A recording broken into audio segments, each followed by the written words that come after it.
Hey everyone, welcome back. And we're back here at the road repair for the little village. And they kind of ran into a problem here with one of the owners around here. Apparently he owns a ATV club or ATV tour place with buggies and ATVs. And he went and complained to the town about the road because we were fixing it. Well, he didn't want the road fixed because he figures it's better if it's rough for the buggies to come through here. So the town came out here and took a look at it. And after I wrote a letter to the town talking about how dangerous this is for the little kids to get to school.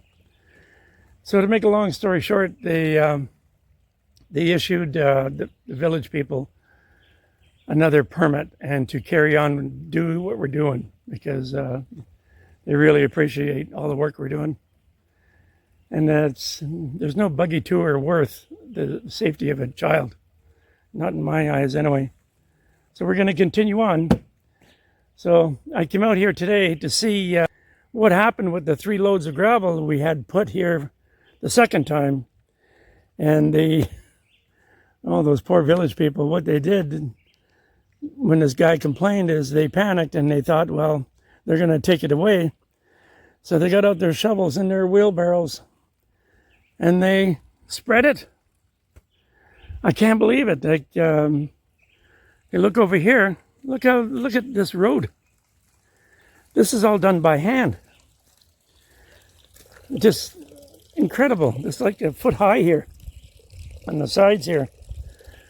And, well, we still got to do up there, but wow, this is amazing that they did this. Wow, unreal.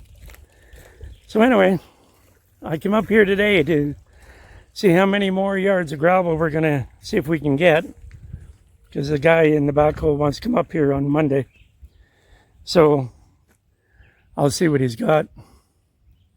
And if we can get some more gravel in here, then maybe Monday he can come out and spread it out further up.